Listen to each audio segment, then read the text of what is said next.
What up, this is Rama Screen covering movies, TV, and entertainment, and here's my review of Netflix new movie, Without Saying Goodbye. Hey, before you watch my review, please subscribe to my channel, press that like button, ring that bell so you can get notified whenever I post new videos. And if you'd like to help support this channel, please do so at patreon.com/ramascreen. That's patreon.com/ramascreen. Let's rock this. You know me, I have a soft spot for romantic drama. I am, as they say, a hopeless romantic. Underline the word hopeless. But for reals though, I'm always open to any rom-com or rom-drama that comes along. Now, having said that, despite the pretty solid chemistry between the two lead stars Stephanie Cayo and Maxi Iglesias, which I'm told spills over to real life seeing now that they're actually dating, Without Saying Goodbye falls under the category of it's just okay, it's just fine. This film does not reinvent the wheel, and it plays into the usual tropes. Even the banters are not that amusing, and the story kinda withers away in the third act. I mean, the only true winner or the true victor in all this is the shooting location, which is the grand, majestic Peru. Written and directed by Bruno Acenzo, in Without Saying Goodbye, sparks fly when workaholic Salvador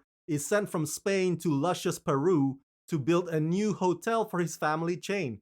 But then he meets Ariana, a fiery artist who will teach him to enjoy the beauty of each moment in Cusco. Now, correct me if I'm wrong, but Without Saying Goodbye is supposedly the first Netflix film to be produced in Peru. It was filmed in cities like Cusco, Puno, and Paracas, and of course it features the beautiful Peruvian star Stephanie Cayo, so that deserves a celebratory round of applause. Whenever a country is added onto the list of Netflix storytelling family, it can only mean a good thing. And as I implied earlier, Peru definitely plays a significant supporting role in this film. The country definitely has its spellbinding charms and it shows in every frame. Now, I meant it when I implied earlier that this film doesn't bring anything fresh to the table, and if the whole plot sounds familiar, well, it's because it does. Without Saying Goodbye is very much formulaic and predictable. I do think that Stephanie and Maxi are a wonderful on-screen match. Their characters, Salvador and Ariana, come from very opposite ends of the spectrum, obviously, and Stephanie and Maxi embody all that personality with such intensity and passion. They look really good together, but I just feel that the romantic parts are a bit sparse. In between the backpacking and talks of meditation and them trying to convince one another with their arguments, the romance, whenever it does show up, it just doesn't seem so well placed, as if it's something that just happens instead of something that's growing or blossoming. The movie might take Stephanie and Maxi traversing through thick jungles and crazy mountains, but story-wise, it plays it too safe. On top of which, in a world where we believe that compromise is part of a relationship, you know, something's gotta give, yada yada yada, well, Without Saying Goodbye has made up its mind from the very beginning to have an ending where the outcome is one-sided